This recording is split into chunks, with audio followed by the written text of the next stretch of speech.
Di cermin terpantul seorang wanita mengenakan gaun pengantin putih. Air mata menggenang di sudut matanya, bibirnya sedikit bergetar. Wanita itu adalah aku. Aku pernah bersumpah di kampung halamanku di Ukraina, menatap langit, bahwa aku tidak akan pernah menikah seumur hidupku. Tapi sekarang, aku berdiri di ruang ganti sebuah gereja kecil di Jakarta. Jari-jariku mati rasa. Jantungku berdegup kencang seakan ingin meloncat keluar dari dada. Terdengar tawa para tamu dan musik lembut dari luar. Aku menarik napas dalam-dalam. Begitu banyak kenangan yang tiba-tiba muncul. Dan semua ini dimulai 10 bulan yang lalu. Dengan satu tiket pesawat menuju Indonesia. Namaku Kalina, dari Lviv, sebuah kota kuno di Ukraina bagian barat. Di sana, ada jalanan batu yang berkelok-kelok, bangunan-bangunan tua berwarna-warni, tempat aku tumbuh besar sejak kecil. Ayahku, Ole, adalah seorang teknisi pabrik. Ibuku, Lydia, bekerja di bank lokal. Di Lviv, sebagian besar keluarga memiliki pandangan yang sangat tradisional. Keluargaku tentu saja tidak terkecuali. Sejak kecil aku selalu mendengar kalimat favorit ayah Ole, Kalina, percuma saja perempuan sekolah tinggi-tinggi. Menikah dengan pria yang baik adalah hal yang terpenting. Setiap kali mendengar kalimat ini, tanganku tanpa sadar mengepal. Aku tidak ingin hidup seperti ibuku, Lydia, yang sibuk di dapur sepanjang hari. Namun tidak ada yang bertanya apakah dia lelah atau tidak. Aku tidak mengatakan Lydia tidak bahagia. Hanya saja harga kebahagiaan semacam itu terlalu mahal. Pada usia 19 tahun, aku memiliki pacar pertama, namanya Bogdan. Bogdan 3 tahun lebih tua dariku dan bekerja di bengkel mobil di Lviv. Saat pertama kali berpacaran, dia sangat baik padaku. Setelah aku selesai kuliah, dia selalu tepat waktu muncul di gerbang kampus. Saat itu, aku benar-benar berpikir aku telah bertemu dengan pria Ukraina yang berbeda. Tapi setengah tahun kemudian, sifat asli Bogdan perlahan-lahan terungkap. Dia melarangku berbicara dengan teman pria manapun. Dan setiap hari dia harus memeriksa ponselku. Suatu kali, aku pulang terlambat karena mengerjakan laporan kelompok dengan teman-teman. Bogdan sudah berdiri di depan pintu rumahku menungguku. Hari itu, wajahnya terlihat sangat buruk, bahkan tidak ingin mendengar sepatah kata pun. Dia langsung membentakku di depan para tetangga. "Kamu bersama siapa? Apakah kamu berselingkuh dengan pria lain di belakangku?" Pada saat itu, seluruh tubuhku membeku. Tatapan penasaran para tetangga membuatku merasa malu dan terhina. Air mata menggenang di mataku, tapi aku berusaha menahannya. Dari tatapannya, yang kulihat bukanlah cinta, melainkan kendali dan posesif. Ekspresi itu sama persis dengan ayah Ole saat dia marah pada ibu Lydia. Pada saat itu, aku benar-benar tersadar. Malam setelah aku putus dengan Bogdan, aku berjalan sendirian di jalan-jalan tua Lviv. Angin dingin bulan November menusuk wajahku seperti pisau. Namun, hatiku malah terasa sangat jernih dan tenang. Aku berhenti di bawah lampu jalan yang remang-remang dan bersumpah pada diriku sendiri. Aku tidak akan pernah menikah seumur hidupku. Sejak saat itu, aku mencurahkan seluruh waktu dan energiku untuk belajar. Selama 4 tahun kuliah, aku mendapatkan nilai tertinggi di jurusan. Para profesor mengatakan bahwa aku adalah mahasiswa yang paling rajin. Pada tahun kelulusan, aku membuat keputusan besar yang berani. Aku ingin belajar di luar negeri, dan aku ingin pergi ke tempat yang cukup jauh dari Ukraina. Cukup jauh untuk bisa meninggalkan masa lalu. Aku memilih Asia. Saat itu, pengetahuanku tentang Asia sangat sedikit. Aku hanya tahu bahwa budayanya sangat berbeda dari Ukraina. Dan justru karena sangat berbeda, aku semakin ingin pergi. Suatu sore di bulan Juni 2021, aku membuka kotak masuk emailku.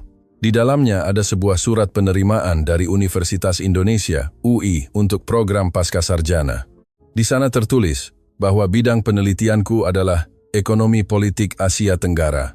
Aku menatap beberapa baris tulisan itu untuk waktu yang lama, jari-jariku sedikit gemetar. Ibuku, Lydia, keluar dari dapur. Dia melihat ekspresiku dan mengerti segalanya. Dia memeluk bahuku dengan lembut. Suaranya sedikit tercekat. "Kalina, pergilah. Pergi dan lihatlah dunia luar. Ibu mendukungmu." Di mata Lydia ada rasa enggan, tapi yang lebih banyak adalah semacam keteguhan yang belum pernah kulihat sebelumnya. Ekspresi itu seakan memberitahuku, "Pergilah dan hiduplah kehidupan yang berbeda untukku." Ayah, Ole duduk di sofa ruang tamu. Sepanjang waktu dia tidak mengucapkan sepatah kata pun, hanya diam-diam menghisap rokok. Dalam kepulan asap, dia tidak menatapku, Tapi pada akhirnya dia juga tidak menghentikanku. Awal September 2021, aku menyeret 2 koper penuh pakaian dan berdiri di aula keberangkatan Bandara Lviv. Lydia terus memegang tanganku, tidak mau melepaskan. Akhirnya, Oleh menepuk kepalaku dengan lembut. Hati-hati. Dia hanya mengucapkan 3 kata itu lalu berbalik. Tapi aku masih melihatnya diam-diam menyeka sudut matanya. Saat pesawat lepas landas, Lviv di bawah kakiku semakin kecil. Jalan-jalan batu, atap berwarna-warni, menara gereja, semuanya perlahan menyatu dalam kehijauan yang kabur. Aku bersandar di jendela pesawat, memejamkan mata. Di dalam hatiku hanya ada satu pikiran. Kehidupan baru dimulai dari sini. Setelah hampir 20 jam penerbangan dan transit, aku akhirnya mendarat di Bandara Internasional Soekarno-Hatta. Saat aku keluar dari terminal, udara yang lembab dan panas menyergapku. Seluruh tubuhku terasa seperti lengket. Indonesia pada bulan September jauh lebih panas dari yang kubayangkan. Di Lviv, saat ini kami sudah mulai memakai jaket. Aku mengeluarkan ponselku untuk memeriksa rute, lalu naik kereta komuter bandara menuju pusat kota Jakarta. Pemandangan di luar jendela kereta terus berubah. Dari sawah perlahan berubah menjadi gedung-gedung tinggi yang padat. Di Cakrawala, Jakarta, ada sebuah bangunan yang sangat tinggi yang langsung menarik perhatianku. Kemudian aku baru tahu bahwa itu adalah monumen nasional. Monas, ikon paling terkenal di Indonesia. Sesampainya di asrama Universitas Indonesia, aku disambut oleh teman sekamarku, Kenji. Kenji berasal dari Kyoto, Jepang. Dia berbicara dengan lembut, dan saat tersenyum, matanya menyipit. Dia menyapaku dengan bahasa Inggris yang tidak terlalu lancar, dan menyodorkan segelas minuman dingin kepadaku. Ini es teh manis, minuman paling terkenal di Indonesia. Kamu harus mencobanya. Aku menyeruput sedikit es teh manis yang dingin, langsung meluncur ke tenggorokanku. Manisnya menyegarkan, rasanya benar-benar tidak terduga enaknya. Kenji melihat ekspresi terkejutku dan tertawa. Dia berkata ini hanyalah puncak gunung es dari kuliner Indonesia. Pada hari ketiga di Indonesia, Kenji membawaku ke sebuah festival kuliner. Itu adalah pertama kalinya aku melihat pasar malam yang begitu ramai. Seluruh jalan dipenuhi orang, dan udara bercampur dengan aroma berbagai makanan. Asap sate ayam dan bau bakso bercampur. Kenji menarikku dari satu stan ke stan lain. Sate ayam, bakso, es campur semuanya belum pernah kulihat.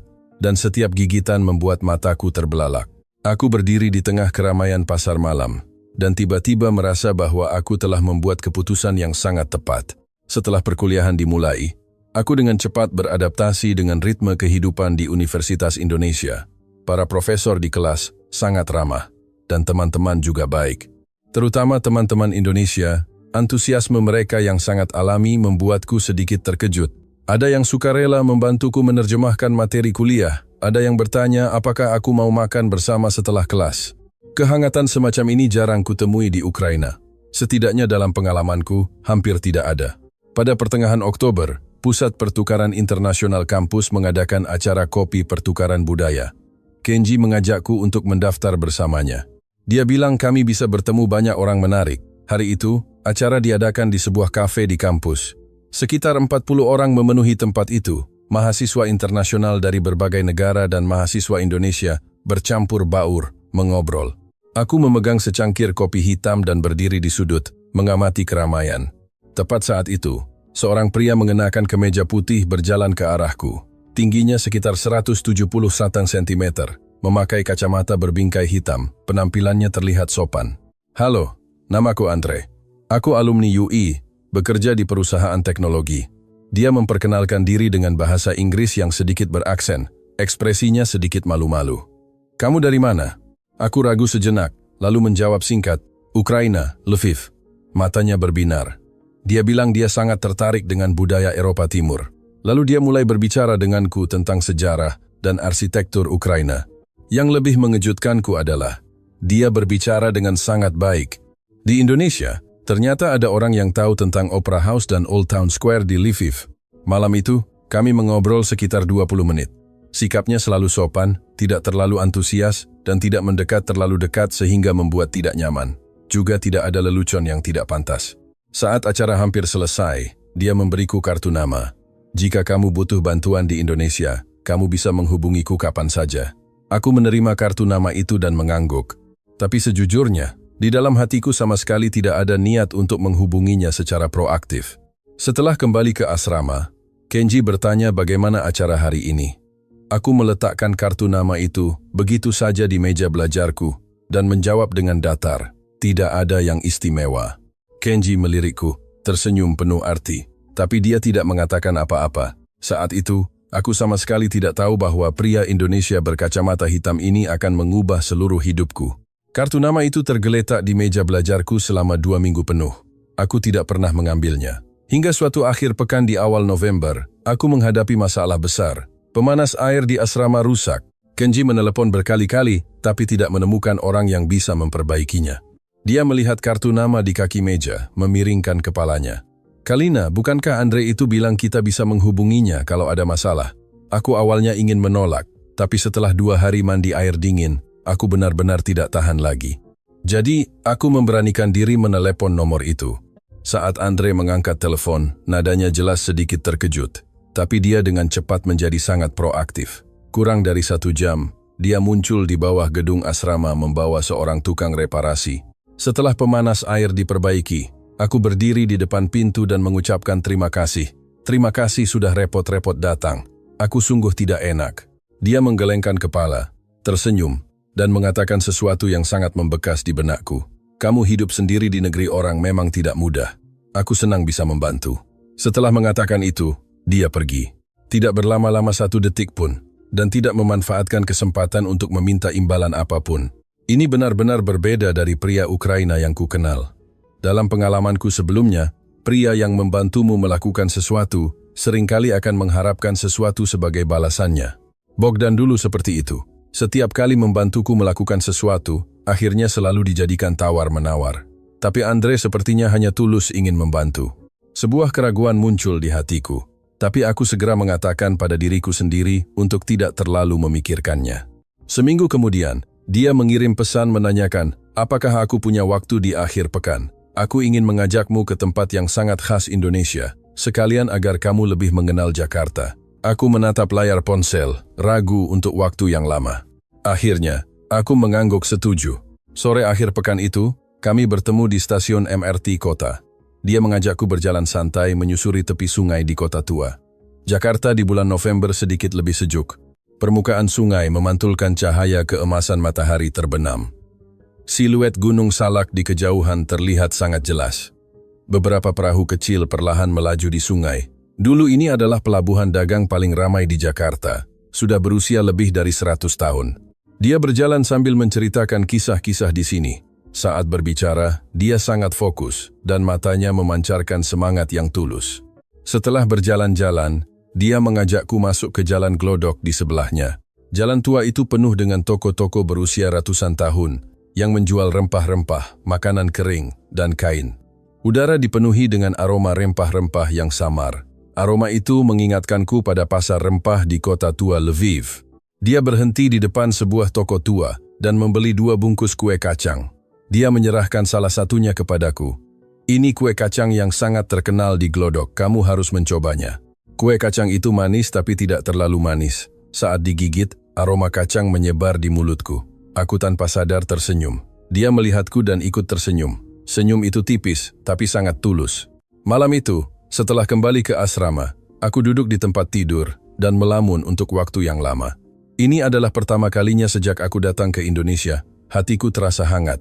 Namun pada saat yang sama, kewaspadaan yang akrab juga muncul. Terakhir kali aku merasakan perasaan seperti ini. Orangnya adalah Bogdan.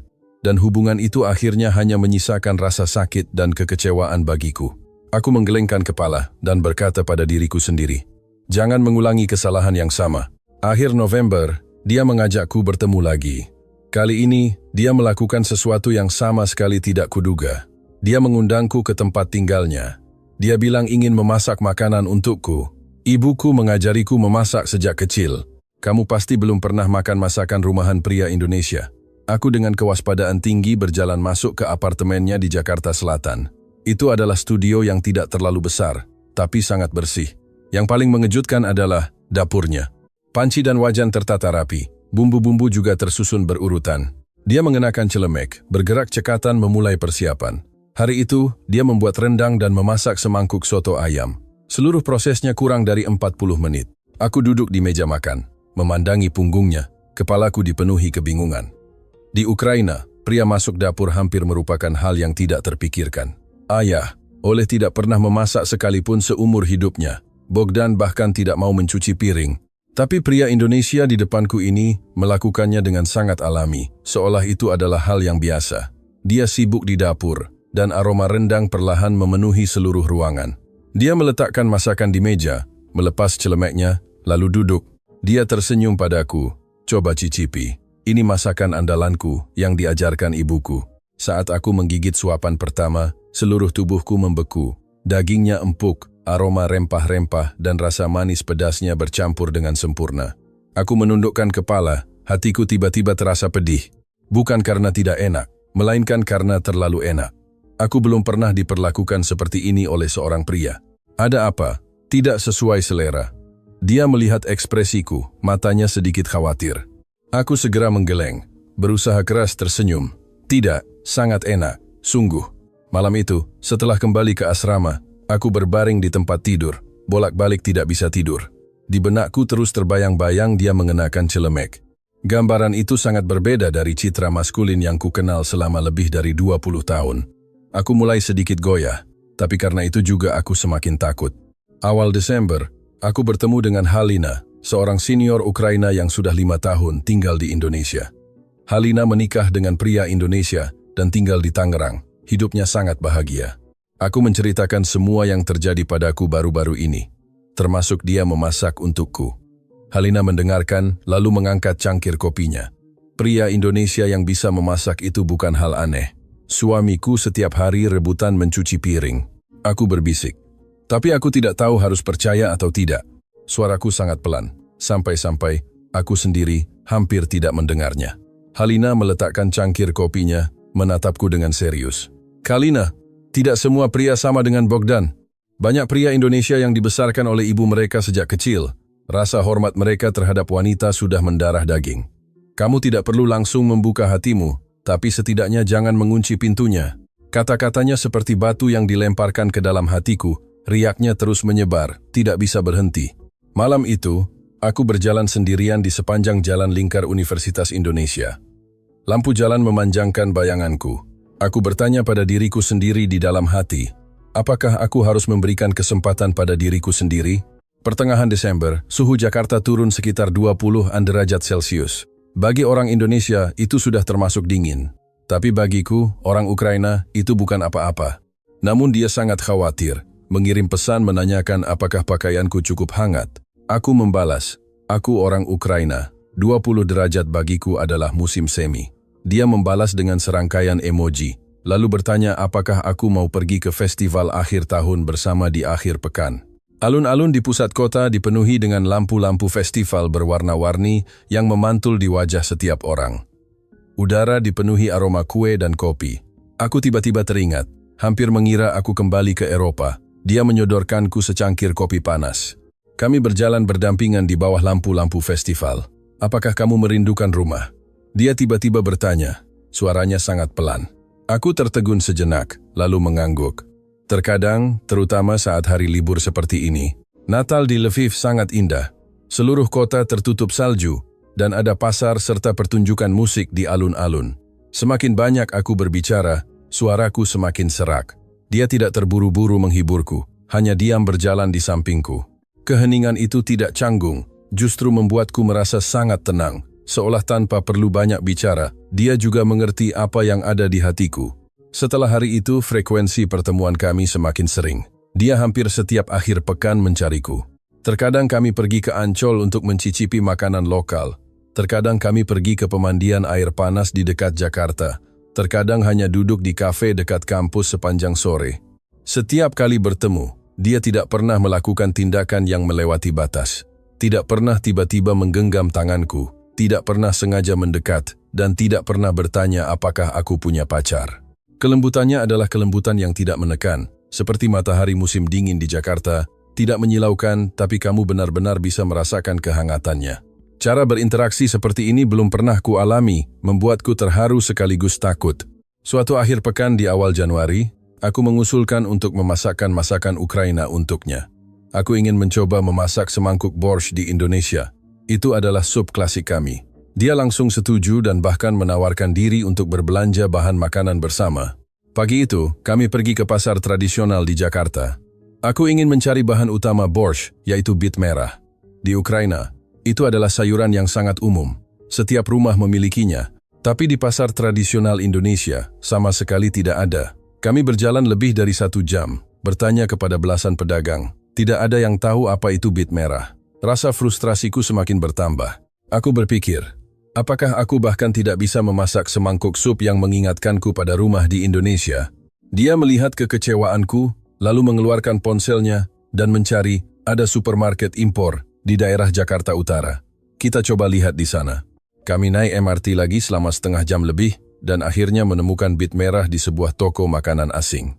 Aku memegang beberapa buah bit merah keunguan itu. Tidak bisa mengatakan apakah aku lebih senang atau lebih terharu. Dia menemaniku menghabiskan seluruh pagi hanya untuk membantuku mencari satu jenis sayuran Ukraina. Sesampainya di apartemennya, kami bersama-sama mulai memasak borscht. Aku bertugas memotong sayuran dan membumbui. Dia membantuku di samping. Dia sangat terampil mengupas bawang putih dan keterampilan memotong wortelnya juga sangat stabil. 2 orang dari dunia yang sama sekali berbeda, di dapur kecil Jakarta, begitu saja berdampingan memasak semangkuk sup Ukraina. Kemudian, setiap kali aku teringat adegan itu, aku merasa sangat ajaib. Sayangnya, rasa sup itu agak jauh dari yang kuingat. Jenis bitnya berbeda, dan tomat di Indonesia juga jauh lebih rendah kadar asamnya dibandingkan Ukraina. Aku mencicipi sedikit dan mengerutkan kening, sungguh tidak puas. Tapi dia mengangkat mangkuk dan meminum seteguk besar, lalu berkata dengan sangat serius, "Meskipun rasanya tidak sama dengan masakan di kampung halamanmu, tapi sup ini kamu yang buat. Bagiku ini adalah rasa terbaik." Tanganku yang memegang sendok sup terhenti di udara, sesaat tidak tahu harus berkata apa. Kata-kata itu tidak seperti skrip yang sengaja disiapkan. Nada bicaranya sangat alami. Mataku tiba-tiba terasa panas.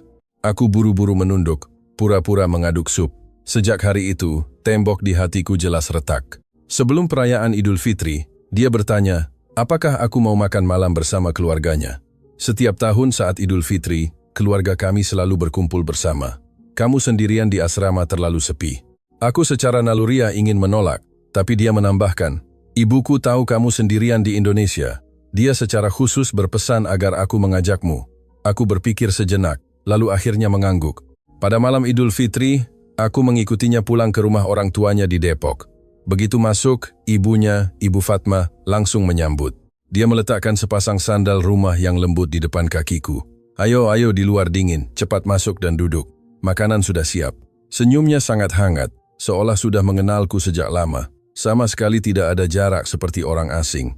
Di meja makan tersaji berbagai macam hidangan mewah. Rendang, gulai, nasi ayam, sayur nangka. Ayahnya, Pak Widodo, tidak banyak bicara, tapi terus-menerus diam-diam menambahkan makanan ke piringku. Kakaknya, Mbak Sari, energik dan ramah, terus menarikku bertanya tentang Ukraina. Di sana kalau musim dingin benar-benar bisa minus 20 derajat. Ya Tuhan, bukankah itu membeku? Ekspresinya yang berlebihan membuat seluruh keluarga tertawa. Aku juga ikut tertawa. Malam itu aku makan banyak, tapi hatiku lebih kenyang daripada perutku. Di rumahnya, aku melihat suasana keluarga yang sama sekali berbeda dari lingkungan tempat aku tumbuh. Antara Ibu Fatma dan Pak Widodo ada semacam pengertian diam-diam yang sangat tenang. Tidak ada yang saling berteriak. Setelah makan, Pak Widodo secara sukarela mencuci piring. Andre di sampingnya mengeringkan piring dan mangkuk. Ibu Fatma duduk di sofa, mengobrol denganku. Dia menyodorkanku sepiring buah. Andre sejak kecil aku yang ajarkan sendiri. Mencuci, memasak, bersih-bersih, semuanya dia bisa. Aku bilang ke Andre, nanti kalau sudah berkeluarga, tidak boleh membiarkan pasangannya sendirian kesulitan. Saat mendengar kalimat ini, hidungku tiba-tiba terasa pedih. Di kampung halamanku, hampir tidak ada ibu yang akan mengatakan hal seperti ini kepada putranya. Malam itu, dalam perjalanan pulang ke Jakarta, aku terus menatap pemandangan malam di luar jendela mobil, melamun. Lampu mobil di jalan tol seperti sungai cahaya yang mengalir, membelah langit malam menjadi 2. Lampu-lampu kota di kejauhan perlahan menyala. Di dalam hatiku juga ada sesuatu yang diam-diam bersinar. Suatu akhir pekan di pertengahan Februari, dia mengajakku ke Ancol. Hari itu cuaca sangat cerah. Matahari musim dingin menyinari permukaan laut Ancol, berkilauan. Kami berjalan menyusuri tepi pantai sampai ke dermaga. Matahari terbenam baru saja dimulai. Langit diwarnai dengan gradasi oranye kemerahan dan ungu. Indahnya tak terlukiskan. Kami duduk di bangku dermaga. Angin sedikit dingin, tapi matahari sangat hangat. Dia diam untuk beberapa saat, lalu menoleh menatapku. Kalina, ada sesuatu yang ingin kukatakan padamu. Ekspresinya sangat serius sampai sedikit menakutkan. Suaranya juga sedikit bergetar. Sejak kita pertama kali bertemu sampai sekarang, sudah hampir 4 bulan. Selama waktu ini, setiap hari aku memikirkan bagaimana caranya agar kamu lebih bahagia. Aku tahu kamu pernah terluka di masa lalu, dan aku juga tahu kamu tidak percaya pada pernikahan dan hubungan. Tapi aku benar-benar tidak bisa mengendalikan hatiku. Dia berhenti sejenak, menarik napas dalam-dalam. Kalina, aku menyukaimu. Bukan suka biasa, tapi suka yang ingin selalu menjagamu di sisiku. Sisa cahaya matahari terbenam jatuh di wajahnya. Aku melihat telinganya sudah merah padam. Pada saat itu, di kepalaku seolah ada 10.000 suara yang berbicara secara bersamaan. Satu suara berteriak, "Jangan percaya, semua pria pada akhirnya akan berubah menjadi Bogdan." Tapi suara lain yang lebih kecil berkata, "Dia berbeda, kamu sebenarnya sudah tahu itu di dalam hatimu." Aku menoleh menatap matahari terbenam di permukaan laut Ancol. Air mata entah sejak kapan sudah jatuh. Keheningan berlangsung sangat lama, sampai angin pun berubah arah. Akhirnya aku membuka suara. "Andre, aku tidak bisa langsung memberimu jawaban, tapi aku tidak ingin kehilanganmu." Dia mendengar kalimat itu, tertegun sejenak, lalu perlahan tersenyum dengan mata berkaca-kaca. "Tidak apa-apa, aku bisa menunggumu. Berapa lama pun kamu butuh, aku akan menunggu." Malam itu, aku melakukan panggilan video kepada sahabatku Lyuba yang jauh di Kiev. Lyuba, setelah mendengar ceritaku, berteriak di ujung sana, "Kalina, kamu gila, pria sebaik ini, kenapa kamu tidak segera merebutnya?"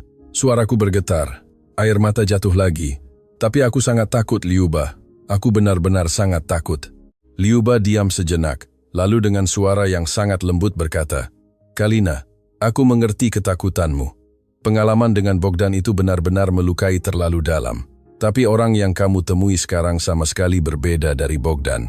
Jika kamu menyerah pada kebahagiaan saat ini karena bayangan masa lalu, itu baru yang benar-benar disayangkan."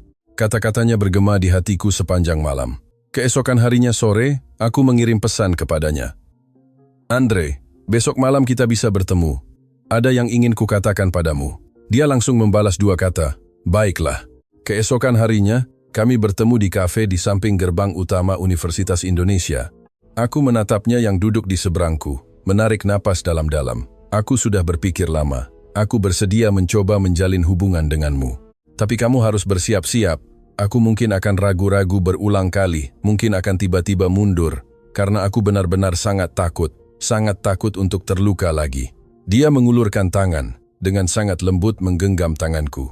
Itu adalah pertama kalinya kami bersentuhan fisik. Telapak tangannya hangat dan kering. "Aku tahu, jadi aku akan selalu ada di sini, sampai kamu tidak lagi takut." Di luar jendela, malam Jakarta baru saja menyala. Lampu-lampu jalan satu persatu menyala.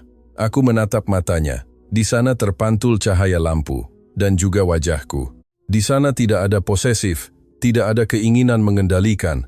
Hanya ada sesuatu yang sebelumnya tidak berani kupercayai akan ada. Kelembutan murni. Februari 2022, awal musim semi di Jakarta membawa sedikit kesejukan. Duniaku juga perlahan menghangat. Tapi aku tidak tahu bahwa badai besar akan datang dari kejauhan, mengacaukan segalanya. 24 Februari 2022, sekitar pukul 4 pagi, aku terbangun oleh suara ponsel yang terus bergetar. Di layar muncul puluhan notifikasi pesan, semuanya dari kerabat dan teman di Ukraina. Aku dengan bingung membuka pesan pertama dari Lyuba. "Kalina, perang pecah, Rusia menyerang." Aku menatap beberapa kata itu. Kepalaku langsung kosong. Seolah ada yang memukul telingaku dengan keras. Semua suara dunia tiba-tiba menghilang. Tanganku mulai gemetar hebat. Ponsel hampir lepas dari genggaman. Aku segera menelepon Ibu Lydia. Berdering sekali, 2 kali. Tidak ada yang mengangkat. Aku menelepon lagi, dan lagi. Berturut-turut 7 atau 8 kali, semua tidak dijawab. Ketakutan seperti sember air es yang disiramkan dari kepalaku. Napasku semakin tersengal-sengal. Kenji terbangun oleh tangisanku. Dia mengintip dari ranjang atas, wajahnya penuh ketakutan. "Kalina, ada apa? Kenapa kamu menangis?" Aku tidak bisa berbicara dalam kalimat utuh, hanya bisa mengeluarkan beberapa kata terputus-putus. Perang, Ukraina, ibuku. Kenji melompat dari tempat tidur dan memelukku. Seluruh tubuhku meringkuk, gemetar tak terkendali. Pagi itu, aku merasa dunia runtuh. Setelah terang, aku terus-menerus memperbarui berita. Setiap berita membuat jantungku menciut. Kiev dibombardir, Kharkiv terbakar hebat. Lviv juga terdengar sirene serangan udara. Keluargaku ada di tanah itu, sementara aku berada ribuan kilometer jauhnya di Indonesia. Perasaan tidak berdaya itu lebih menyiksa daripada rasa sakit apapun. Sekitar pukul 9 pagi, telepon Ibu Lydia akhirnya tersambung. Saat mendengar suaranya, air mataku langsung jatuh. "Ibu, kalian baik-baik saja? Ayah bagaimana?" Suara Lydia terdengar sangat tenang, tapi aku bisa merasakan ketakutan yang terpendam di balik ketenangan itu. "Kami baik-baik saja. Lviv saat ini hanya ada sirene, tembakan utama di bagian timur. Tapi ayahmu sangat khawatir. Rumah sudah menyiapkan beberapa barang darurat. Kalina, kamu di Indonesia harus menjaga diri baik-baik, jangan khawatirkan kami." Bagaimana mungkin aku tidak khawatir? Setelah menutup telepon, aku duduk di lantai asrama, kakiku lemas, sampai tidak bisa berdiri. Ponselku berdering lagi, itu pesannya. Aku melihat berita. "Kamu ada di mana sekarang?" Aku segera datang. Kurang dari setengah jam, dia muncul di bawah gedung asrama. Wajahnya penuh kecemasan, tapi dia masih berusaha menggunakan nada paling tenang untuk berbicara denganku. "Jangan panik dulu. Ceritakan kepadaku situasi orang tuamu." Aku dengan terputus-putus menceritakan situasinya. Dia sambil mendengarkan, sambil cepat mencari informasi di ponselnya. Lviv berada di paling barat Ukraina, tidak jauh dari perbatasan Polandia, relatif lebih aman. Tapi jika situasi perang memburuk, kita harus bersiap lebih awal untuk mengevakuasi keluargamu. Aku mengangkat kepala menatapnya. Mataku bengkak sampai hampir tidak bisa terbuka. Evakuasi? Bagaimana caranya? Ayah dan ibu bahkan tidak tahu di mana paspor mereka. Dia menggenggam tanganku. Nadanya tegas sampai membuatku sedikit terkejut. Satu langkah demi satu langkah. "Aku akan menemanimu mencari solusi." Pada saat itu, di tengah ketakutanku, untuk pertama kalinya aku merasakan sedikit rasa aman yang sangat lemah. Selama seminggu berikutnya, aku hampir tidak makan dan tidur dengan normal. Setiap hari aku mengikuti berita, menelepon rumah, menghubungi teman-teman Ukraina di Eropa. Dia setiap hari setelah pulang kerja, datang ke asrama untuk menemaniku. Dia menemaniku merapikan informasi evakuasi dari berbagai negara satu persatu. Dia membantuku mencari kebijakan penerimaan pengungsi di Polandia. Dia bahkan menghubungi beberapa organisasi nirlaba di Indonesia untuk menanyakan apakah ada saluran bantuan. Suatu malam, aku benar-benar tidak tahan lagi, aku tertidur di meja. Saat terbangun, aku menemukan jaket menutupi tubuhku, dan di meja ada semangkuk nasi goreng yang hangat mengepul. Di sampingnya ada secari kertas, "Makanlah dulu. Kamu sudah tidak makan seharian. Aku pergi membeli beberapa barang yang kamu butuhkan. Sebentar lagi kembali." Aku memegang mangkuk nasi goreng itu. Air mata menetes satu persatu ke dalam mangkuk. Di saat paling gelap dalam hidupku, pria Indonesia ini tidak pergi. Dia tidak hanya berbicara, dia menggunakan tindakannya berulang kali menarikku. Awal Maret, situasi di Lviv mulai memburuk. Sirene serangan udara semakin sering. Suara Ibu Lydia di telepon tidak lagi tenang, melainkan tegang dan tidak bisa ditahan. "Kalina, ayahmu bilang, kami mungkin harus meninggalkan Lviv, tapi kami tidak tahu harus pergi kemana dan tidak tahu harus bagaimana." Jantungku terasa seperti dicengkeram kuat oleh sebuah tangan, sakit sampai sulit bernapas. Malam itu, aku mengucapkan padanya kata-kata yang hampir seperti permohonan. "Andre, aku ingin membawa ayah dan ibuku ke Indonesia. Bisakah kamu membantuku?" Dia diam selama sekitar 3 detik, lalu mengangkat kepala menatapku. Di matanya tidak ada keraguan, hanya keteguhan. "Aku sudah mencarinya. Besok aku akan mengambil cuti sehari. Kita bersama-sama mencari solusinya." Keesokan harinya, dia membawaku berkeliling sepanjang hari. Pagi kami pergi ke Kementerian Luar Negeri Indonesia untuk menanyakan peraturan terkait masuknya warga Ukraina. Petugas di sana sangat sabar. Dia memberitahu kami bahwa bantuan kemanusiaan dari Indonesia sedang dipercepat. Meskipun tidak ada visa pengungsi khusus, mereka bisa mengajukan izin tinggal melalui pertimbangan kemanusiaan khusus. Sore dia membawaku ke sebuah organisasi nirlaba yang sudah lama fokus pada masalah Eropa Timur. Penanggung jawab di sana adalah seorang wanita Indonesia berusia sekitar 40-an. Setelah mendengar situasiku, dia sangat bersimpati. Kami baru-baru ini sedang membantu beberapa keluarga Ukraina datang ke Indonesia. Saya bisa membantu kalian menghubungkan. Dia menyerahkan beberapa formulir dan dokumen, menjelaskan setiap langkah dengan sangat teliti. Dia berdiri di samping, mencatat setiap detail. Keseriusannya seolah sedang menangani proyek terpenting di perusahaannya.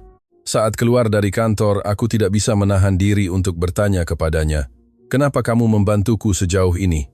Semua ini sebenarnya tidak ada hubungannya denganmu." Dia berhenti berjalan, berbalik menatapku. "Ada hubungannya denganku. Keluargamu adalah keluargaku." Kalimat itu seperti kilat yang langsung menyambar hatiku. Aku berdiri di jalanan Jakarta, air mata tak terbendung. 3 minggu berikutnya adalah periode paling menyiksa dan tersibuk dalam hidupku. Dia menggunakan semua koneksi yang bisa dia pikirkan untuk membantu. Salah satu rekannya pernah bekerja di Polandia. Rekan itu memberikan banyak saran praktis. Ibunya, Ibu Fatma, juga menelepon. Dia bilang kamar tamu di rumah sudah siap. "Andre sudah cerita tentang situasi keluargamu. Ayah dan ibumu datang, tinggal saja di rumah kami, jangan khawatir." Nadanya tenang seolah mengatakan hal yang sangat wajar. Setelah menutup telepon, aku menangis menghadap dinding untuk waktu yang lama. Di Ukraina, membantu keluarga asing perlu dipikirkan berulang kali. Tapi di keluarga Indonesia ini, menerima 2 orang tua Ukraina yang sama sekali tidak dikenal untuk tinggal di rumah mereka, sepertinya adalah hal yang wajar. Apakah ini yang sering disebut semangat kekeluargaan dan kepedulian oleh orang Indonesia? Pertengahan Maret, semua dokumen akhirnya siap. Ayah Oleh dan Ibu Lydia naik mobil dari Lviv ke Krakow, Polandia. Perjalanan itu, di masa damai hanya butuh 5 jam, tapi saat itu memakan waktu hampir 12 jam. Antrean kendaraan di perbatasan mengular berkilo-kilometer. Lydia di telepon berkata, "Di mana-mana ada orang yang menyeret koper mengungsi. Ada orang tua, anak-anak, dan juga ibu muda yang menggendong bayi." Setiap wajah tertulis ketakutan dan kebingungan. "Kalina, seumur hidupku aku tidak pernah membayangkan akan meninggalkan negaraku dengan cara ini." Suaranya di telepon bergetar. Aku menggigit bibir, tidak berani membiarkan diriku menangis. Di Krakow, Oleh dan Lydia menunggu 5 hari di tempat penampungan sementara yang diatur oleh organisasi Nirlaba. 5 hari itu adalah 5 hari terpanjang dalam hidupku. Setiap malam aku tidak bisa tidur, menatap ponsel menunggu pesan. Begitu ada pergerakan, aku langsung terbangun. Dia setiap hari menemaniku. Terkadang dia hanya duduk di samping, tidak mengatakan apa-apa. Tapi pendampingan yang tenang itu, selama waktu itu, lebih kuat daripada kata-kata apapun. 22 Maret dini hari, Oleh dan Lydia akhirnya naik pesawat menuju Indonesia. Transit di Dubai sekali, seluruh perjalanan hampir 20 jam. Aku dan dia bersama-sama pergi menjemput di Bandara Internasional Soekarno-Hatta. Di aula kedatangan itu, jantungku berdegup kencang seolah ingin menembus dada. Pintu keluar perlahan terbuka. Aku langsung melihat Oleh dan Lydia. Oleh mengenakan jaket tua berwarna gelap. Lydia mengenakan kerudung motif bunga yang sudah kukenal sejak kecil. Mereka terlihat sangat lelah, tapi saat melihatku, mata mereka langsung berbinar. "Kalina," Lydia dengan suara menangis, cepat-cepat berjalan mendekat, dan memelukku erat. Oleh berdiri di belakang, bibirnya bergetar beberapa kali, akhirnya hanya mengeluarkan satu kata, "Baik." Hanya satu kata itu. Membuat emosiku yang tertekan selama lebih dari sebulan semuanya pecah. Aku memeluk Lydia dan menangis terseduh-seduh. Air mataku membasahi bahu jaketnya. Dia berdiri di samping, diam-diam mendorong troli koper, matanya juga memerah. Hari itu, dalam perjalanan pulang dari bandara ke rumah orang tuanya di Depok, Lydia duduk di kursi belakang, terus menggenggam tanganku. Oleh menatap pemandangan jalanan Indonesia di luar jendela, diam untuk waktu yang lama. Sesampainya di depan rumah, Ibu Fatma dan Pak Widodo sudah menunggu di luar. Ibu Fatma maju, tersenyum menyapa dengan bahasa Inggris sederhana, lalu menarik tangan Lydia dan membawanya masuk ke kamar tamu yang sudah disiapkan dengan sprei bersih. Di samping tempat tidur ada seikat bunga segar, di meja ada buah-buahan dan teh. Lydia melihat kamar itu, air matanya jatuh lagi.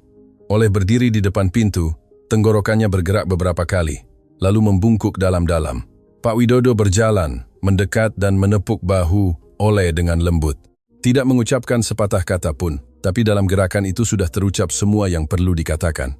Malam itu, 2 keluarga dari dunia yang berbeda duduk bersama di meja makan sebuah rumah tua di Depok. Di meja tersaji nasi goreng buatan Ibu Fatma, rendang, dan semangkuk sop iga wortel yang hangat mengepul. Bahasa berbeda, tapi senyum adalah bahasa universal. Lydia menunjuk nasi goreng, mencicipi sedikit, lalu menunjukkan ekspresi terkejut. Ibu Fatma segera menambahkan lagi semangkuk besar untuknya, terus-menerus berkata, makan lagi, makan lagi. Oleh dan Pak Widodo, di balik tembok bahasa, menyelesaikan percakapan tanpa suara dengan anggukan dan senyum. Aku duduk di tengah. Di sisi kiriku adalah orang tuaku. Di sisi kananku adalah keluarganya. Masakan di meja mengepulkan asap putih, lampu di atas kepala sangat lembut. Aku melihat semua ini, dan tiba-tiba menyadari sesuatu. Ternyata, definisi keluarga tidak pernah hanya tentang negara yang sama atau garis keturunan yang sama.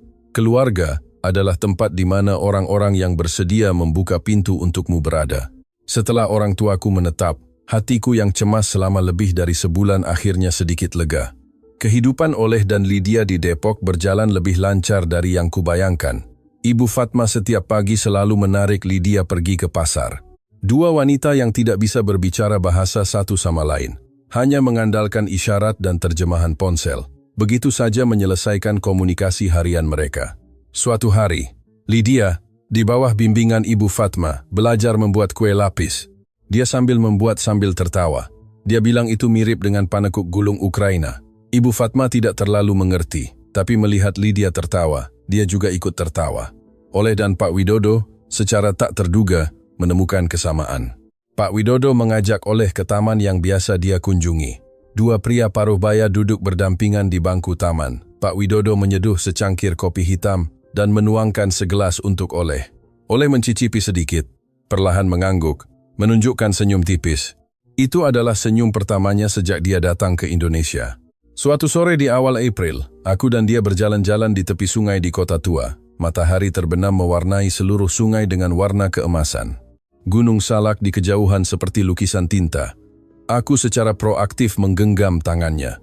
Itu adalah pertama kalinya aku melakukannya secara proaktif. Dia jelas tertegun sejenak.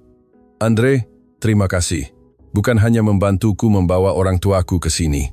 Semua hal, dari memperbaiki pemanas air sampai menemaniku berbelanja, dari memasak rendang sampai menemaniku ke Kementerian Luar Negeri. Setiap hal yang kamu lakukan untukku, aku ingat di dalam hatiku. Dia menoleh menatapku. Cahaya matahari terbenam memantul di kacamatanya. Kalina, kamu tidak perlu berterima kasih. Semua ini karena kamu pantas mendapatkannya. Aku menarik napas dalam-dalam, mengeluarkan kata-kata yang selama ini tersangkut di tenggorokanku. Aku sudah memutuskan. Aku bersedia menjalin hubungan denganmu. Bukan hanya mencoba, tapi serius.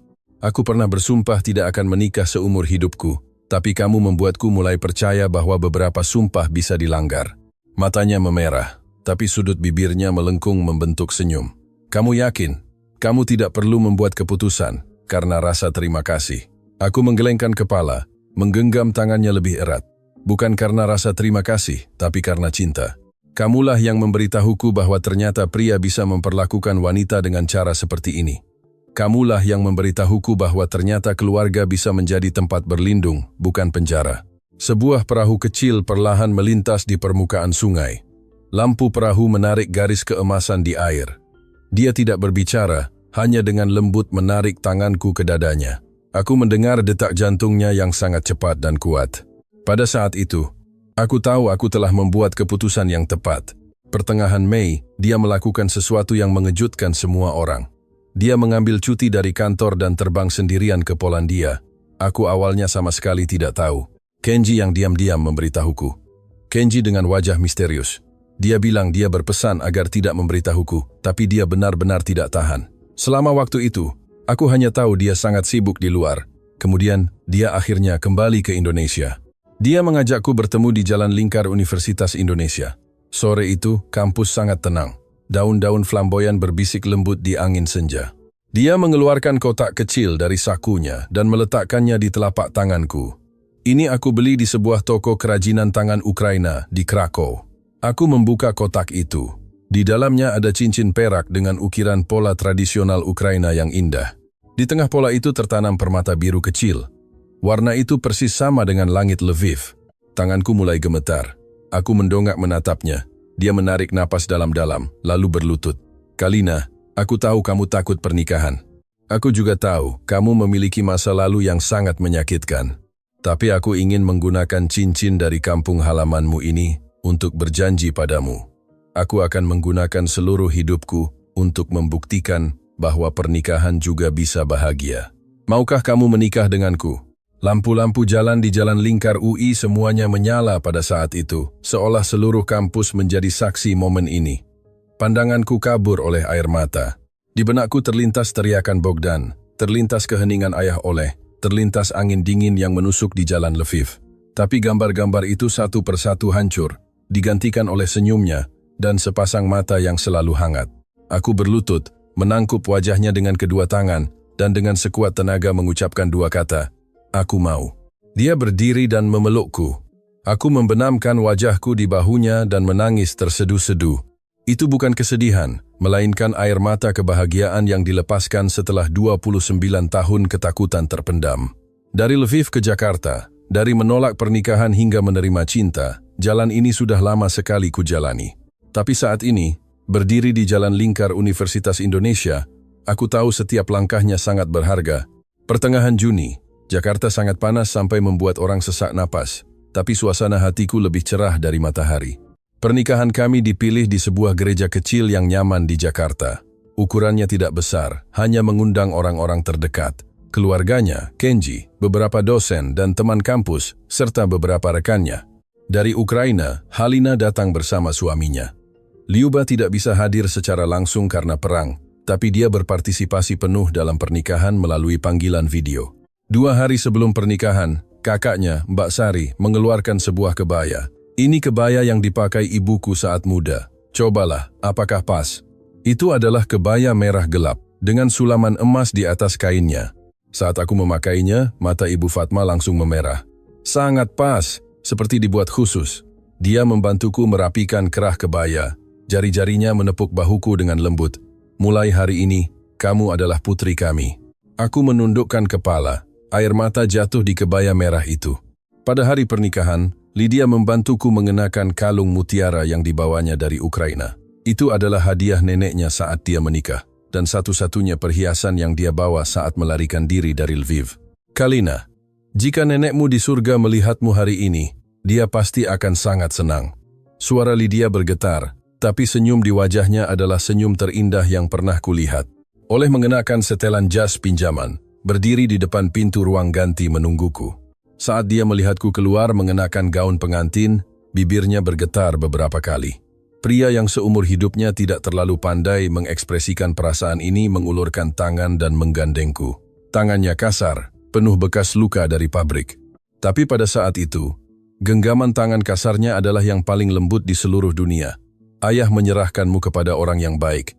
Dia hanya mengatakan itu, lalu tidak bisa berkata apa-apa lagi. Aku menggandeng lengan Oleh dan berjalan masuk ke gereja. Di ujung karpet merah, dia berdiri. Dia mengenakan setelan jas biru tua dengan bunga putih di dada. Saat melihatku, air matanya langsung jatuh. Suara pendeta bergema di gereja. Cahaya lilin menari, udara dipenuhi aroma dupa dan bunga. Apakah Anda bersedia menerima wanita ini sebagai istri Anda? Saya bersedia. Apakah Anda bersedia menerima pria ini sebagai suami Anda? Aku menatap matanya. Di sana terpantul cahaya lilin, dan juga wajahku. Saya bersedia. Saat bertukar cincin, tangannya juga bergetar. Cincin Ukraina yang dia bawa dari Krakow itu pas sekali di jari manisku, seolah takdir sudah menyiapkan ukurannya. Setelah upacara pernikahan, di pesta malam, Liuba melalui panggilan video mengangkat gelas. Kalina, aku pernah berpikir kamu akan sendirian seumur hidup. Tapi sekarang aku tahu, kamu hanya menunggu orang yang tepat muncul. Andre, tolong jaga baik-baik sahabat terbaikku. Liuba di layar menangis terseduh-seduh. Aku juga ikut menangis. Dia menatap kamera dan mengucapkan sebuah kalimat dalam bahasa Ukraina yang tidak terlalu fasih. Seluruh ruangan hening sejenak, lalu disambut tawa dan tepuk tangan. Kemudian aku baru tahu bahwa arti kalimatnya adalah, "Aku akan selalu mencintaimu, teman." Tata bahasanya salah total, tapi semua orang mengerti artinya. Untuk bulan madu, dia membawaku ke Bali. Kami berjalan menyusuri jalan setapak di sekitar Ubud, masuk lebih dalam. Di kedua sisi adalah tebing marmer yang menjulang tinggi ke langit. Air sungai jernih kehijauan, Matahari menyinari dari puncak tebing, seperti cahaya surga yang jatuh. Aku berdiri di jalan setapak air terjun Tegenungan, menarik napas dalam-dalam. Udara beraroma hutan dan air, sejuk dan menyegarkan sampai membuat ingin menangis. Tempat ini terlalu indah. Indah sampai terasa tidak nyata. Dia berdiri di belakangku, dengan lembut memeluk pinggangku.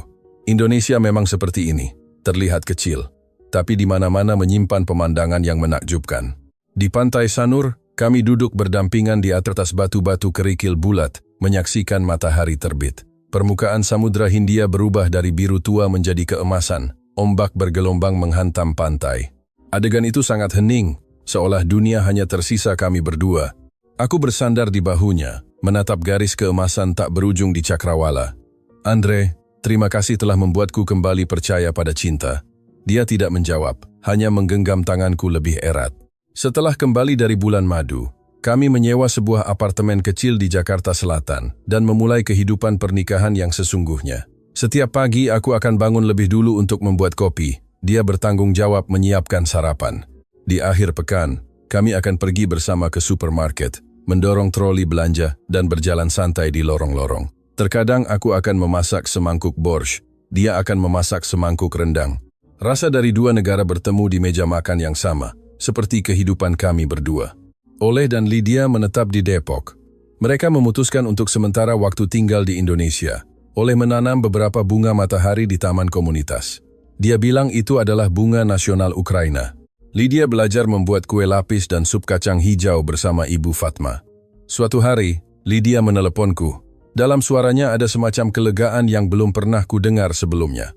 Kalina, orang Indonesia benar-benar baik, terutama mertuamu, Ibu Fatma. Kemarin dia mengajariku membuat lemper. Katanya saat perayaan 17 Agustus nanti akan mengajakku menonton pawai.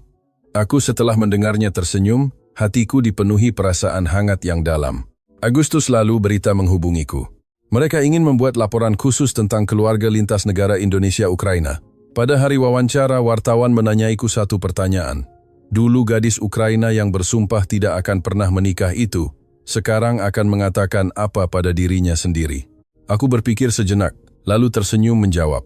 Aku akan mengatakan kepada gadis itu, ketakutanmu itu wajar, tapi ketakutanmu tidak seharusnya menjadi tembok penghalang kebahagiaan. Di dunia ini, memang ada orang yang akan menyakitimu, dan memang ada orang yang akan melindungimu. Yang perlu kamu lakukan adalah mengumpulkan keberanian untuk membedakannya, lalu dengan berani berjalan menuju orang yang tepat. Setelah laporan itu ditayangkan, aku menerima banyak pesan. Seorang wanita Ukraina berusia 50-an bernama Lyudmila, yang tinggal di Indonesia dan mengungsi sendirian, menghubungiku. Lyudmila bilang, dia sangat terharu setelah menonton laporan itu. Dia ingin bertanya apakah aku bisa mengobrol dengannya. Aku dan dia bertemu di sebuah kafe di Jakarta. Kedua tangannya terus sedikit gemetar, matanya penuh kelelahan dan ketidaknyamanan. Mata itu terlalu kukenal, karena beberapa bulan yang lalu aku sendiri persis seperti itu. Aku menggenggam tangannya dan berbisik kepadanya. Kamu tidak sendirian di Indonesia. Kamu benar-benar tidak sendirian. Dia mendengar kalimat itu, air mata yang sudah lama ditahannya akhirnya jatuh. Sejak hari itu, aku mulai mencurahkan lebih banyak waktu untuk membantu warga Ukraina di Indonesia. Aku dan beberapa teman yang sepemikiran mendirikan sebuah asosiasi promosi pertukaran budaya Indonesia-Ukraina. Kami membantu warga Ukraina yang baru datang beradaptasi dengan kehidupan di Indonesia, mengajari mereka bahasa sehari-hari dasar. Kami juga mengadakan kuliah di universitas-universitas di Indonesia, agar lebih banyak orang Indonesia memahami budaya dan sejarah Ukraina. Dia sepenuhnya mendukung semua yang kulakukan. Di akhir pekan, dia sering menemaniku menjadi sukarelawan. Suatu kali, setelah sebuah acara, seorang gadis muda Ukraina bernama Yara mendekat. Yara, 20 tahun, awalnya berencana untuk belajar di Indonesia, tapi karena perang, dia terus ragu-ragu. Kak Kalina, setelah membaca ceritamu, aku memutuskan untuk datang ke Indonesia. Matanya berbinar. Sama seperti saat aku keluar dari terminal Bandara Soekarno-Hatta dulu. Penuh harapan dan juga sedikit cemas. Aku tersenyum. Lalu dengan bahasa Ukraina mengatakan kepada Yara, Indonesia akan membuatmu menemukan bahwa dunia ini lebih hangat dari yang kamu bayangkan. Menulis sampai sini, cerita ini sebenarnya kembali ke adegan awal. Wanita yang mengenakan gaun pengantin putih, berdiri di ruang ganti gereja, adalah diriku sekarang. Seorang gadis Ukraina yang pernah bersumpah tidak akan pernah menikah, menemukan kebahagiaannya di pulau kecil ini. Kebahagiaan ini bukanlah kebetulan, melainkan dibangun sedikit demi sedikit oleh seorang pria Indonesia dengan kelembutan yang tak terhitung jumlahnya. Semangkuk nasi goreng, perjalanan ke pasar, senja di Ancol, sebuah cincin dari Krakow. Cinta tidak pernah berupa kejutan yang membara, melainkan kehangatan dari hari ke hari. Namaku Kalina, dari Ukraina. Sekarang tinggal di Indonesia. Di sini adalah rumah keduaku, dan aku juga menemukan diriku di sini.